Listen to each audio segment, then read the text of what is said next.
तो चलिए आज एक ऐसी कहानी में चलते हैं जो एविएशन की हिस्ट्री के सबसे हैरत अंगेज किस्सों में से एक है। ये कहानी है फ्लाइट 236 की और उसके उन 19 मिनटों की जिन्होंने सच में मौत को भी चकमा दे दिया था।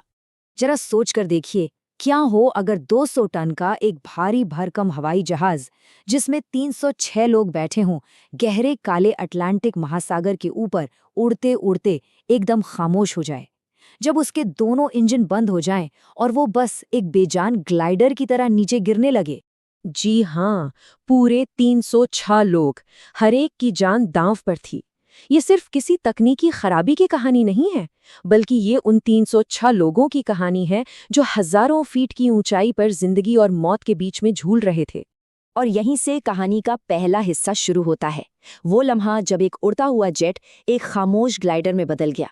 लेकिन इस कहानी का सबसे बड़ा ट्विस्ट तो उस पायलट के अतीत में छिपा था, जिसके हाथों में इन सब लोगों की जिंदगियां थीं। लेकिन देखिए, जो कुछ भी उस रात आसमान में हुआ ना, वो कोई अचानक हुई घटना नहीं थी। असल में तो एक टिक टिक करता हुआ टाइम बॉम्ब बहुत पहले ही सेट हो चुका था और इस बारे में किसी को दूर दूर तक कोई अंदाजा नहीं था। इस पूरे हादसे की जड़ें उस फ्लाइट से 9 दिन पहले की कुछ घटनाओं से जुड़ी हैं। इसकी शुरुआत मेंटेनेंस के दौरान हुई कुछ छोटी छोटी लेकिन बहुत बड़ी गलतियों से हुई, जिन्होंने मिलकर एक बहुत बड़ी तबाही की तैयारी कर दी थी। तो हुआ ये कि 15 अगस्त को प्लेन के दाएं इंजन के तेल में मेटल के कुछ छोटे छोटे टुकड़े पाए गए। 2 दिन बाद जब और टुकड़े मिले तो ये साफ हो गया कि इंजन बदलना ही पड़ेगा। अब दिक्कत ये थी कि एयरलाइन के पास कोई स्पेयर इंजन था ही नहीं। तो 17 अगस्त की रात को बहुत जल्दबाजी में एक पुराने डिजाइन का इंजन लगाया गया और ठीक एक हफ्ते बाद 24 अगस्त को यही प्लेन अपनी उड़ान पर निकल गया। अब यहीं से शुरू होती है असली गड़बड़, क्योंकि यह नया इंजन पुराने मॉडल का था तो इसकी फ्यूल और हाइड्रोलिक पाइप्स प्लेन के सिस्टम से मैच ही नहीं कर रही थीं। ऊपर से टाइम का प्रेशर था और सही मैनुअल भी नहीं मिल रहा था। तो एक टेक्नीशियन ने शॉर्टकट अपनाते हुए अलग अलग पाइप्स को जबरदस्ती एक दूसरे से जोड़ दिया। इसका नतीजा वो ये था कि 2 मेटल की ट्यूब्स, जिन्हें कभी आपस में छूना भी नहीं था, वो अब हर उड़ान के साथ एक दूसरे से रगड़ खा रही थीं। हर वाइब्रेशन के साथ ये रगड़ धीरे धीरे फ्यूल लाइन को कमजोर कर रही थी और एक बहुत बड़ा खतरा तैयार हो रहा था। तो चलिए अब वापस आते हैं 24 अगस्त की उस रात पर। अटलांटिक महासागर के ठीक ऊपर कॉकपिट में बैठे क्रू को पहली बार कुछ गड़बड़ महसूस होती है और यहीं पर वो एक ऐसा फैसला लेते हैं जो एक मामूली सी सिचुएशन को एक भयानक आपदा में बदल देता है। अचानक कॉकपिट में एक वार्निंग लाइट चमकती है, फ्यूल इम्बैलेंस। इसका मतलब था कि प्लेन के दोनों पंखों में मौजूद टैंकों में तेल का लेवल बराबर नहीं है। पायलट को लगा कि ये बस एक मामूली सा कंप्यूटर एरर होगा। उन्हें इस बात का अंदाजा तक नहीं था कि असल में फ्यूल बहुत तेजी से लीक हो रहा है। और यहीं पर होती है वो एक इंसानी भूल जो सब कुछ बदल देती है। रूल बुक यानी चेकलिस्ट में साफ साफ लिखा था कि अगर फ्यूल लीक का जरा भी शक हो तो फ्यूल लीक प्रोसीजर को फॉलो करना है। लेकिन क्रू ने चेकलिस्ट देखने की जहमत नहीं उठाई। उन्होंने अपनी याददाश्त के भरोसे स्टैंडर्ड फ्यूल इम्बैलेंस प्रोसीजर शुरू कर दिया। और इस एक गलती का नतीजा, ओह, वो बहुत ही भयानक था। उन्होंने क्रॉसफीड वाल्व खोल दिया। ऐसा करने से जिस टैंक में फ्यूल बचा हुआ था वो भी लीक हो रहे इंजन की तरफ बहने लगा। मतलब उन्होंने समस्या को सुलझाने के बजाय उसे दोगुना कर दिया। अब सारा का सारा ईंधन एक ही लीक से अटलांटिक महासागर में गिर रहा था। और बस यहीं से कहानी उस मोड़ पर पहुंचती है जो किसी के भी रोंगटे खड़े कर दे, जब एक एक करके दोनों इंजन खामोश हो जाते हैं और प्लेन सिर्फ हवा के रहमो करम पर होता है। ये थे वो 19 मिनट जो किसी चमत्कार से कम नहीं थे। सोचिए, 34,000 फीट की ऊंचाई, नीचे गहरा काला अटलांटिक महासागर और तभी दूसरा इंजन भी खामोश हो जाता है। कॉकपिट की सारी स्क्रीन बंद, कैबिन की लाइटें गुल। 306 लोगों से भरा वो विशाल जहाज अब सिर्फ अंधेरे और खामोशी में डूब चुका था। और जानते हैं सबसे नजदीकी रनवे कितना दूर था?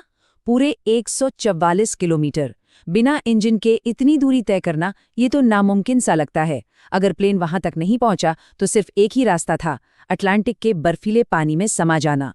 लेकिन तभी एक छोटी सी चीज उनकी आखिरी उम्मीद बनकर सामने आती है।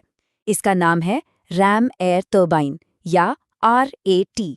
ये एक तरह की छोटी सी पवन चक्की है जो प्लेन के नीचे से अपने आप खुल जाती है और हवा के जोर से घूमकर प्लेन के जरूरी सिस्टम्स के लिए थोड़ी बहुत इमरजेंसी बिजली बनाती है, बस इतनी कि पायलट प्लेन को किसी तरह कंट्रोल कर सकें। अब जरा कैबिन के अंदर का हाल सोचिए। वहां तो खौफ का माहौल था। लोग बुरी तरह डरे हुए थे। एक फ्लाइट अटेंडेंट ने तो घबराहट में एक पैसेंजर का हाथ पकड़कर कहा, please help me, please help me. सब लोग पानी में होने वाली इमरजेंसी लैंडिंग के लिए मन ही मन तैयारी कर रहे थे। और फिर लैंडिंग के वो आखिरी सबसे तनाव भरे पल आते हैं। रनवे दिखता तो है, लेकिन प्लेन बहुत ऊंचा है, रफ्तार बहुत तेज है, और दूसरा मौका वो तो मिलना ही नहीं था। जो भी करना था इसी एक कोशिश में करना था।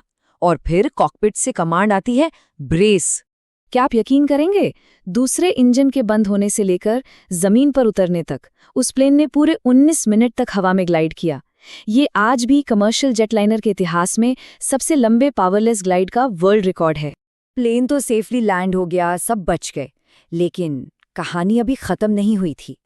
इसके बाद जो सच सामने आया उसने उस हीरो की छवि पर ही एक बड़ा सवालिया निशान लगा दिया। लैंडिंग के फौरन बाद कैप्टन रॉबर्ट पीशे एक हीरो बन गए। उन्होंने अपनी काबिलियत से 306 लोगों को मौत के मुंह से बाहर निकाला था। रातों रात पूरी दुनिया उन्हें एक हीरो की तरह जानने लगी। लेकिन इस हीरो का एक ऐसा अतीत था जिसके बारे में किसी को पता नहीं था।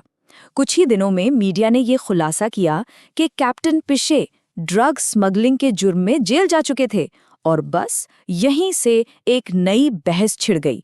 क्या एक सजायाफ्ता मुजरिम को 306 जिंदगियां सौंपना सही था? तो सवाल ये उठता है कि इस सब का जिम्मेदार था कौन? और सच तो ये है कि कोई एक नहीं था, ये तो गलतियों की एक पूरी चेन थी। मैन्युफैक्चरर की वार्निंग्स को नज़रअंदाज किया गया, एक टेक्नीशियन ने शॉर्टकट लिया, एक मैनुअल को पढ़ा नहीं गया, एक चेकलिस्ट को अनदेखा कर दिया गया, और एक ज़रूरी वार्निंग सिस्टम प्लेन में था ही नहीं। और ये कहानी ना अपने पीछे एक बहुत बड़ा सवाल छोड़ जाती है कि जब पूरा सिस्टम ही खराब हो, उसमें जगह जगह छेद हों, तो क्या उसे बचाने के लिए एक ऐसे इंसान की ज़रूरत पड़ती है जो खुद नियमों से बंद कर काम करना ना जानता हो? शायद कैप्टन पीशे का वही अतीत उनकी सबसे बड़ी ताकत बन गया। ये सोचने वाली बात है।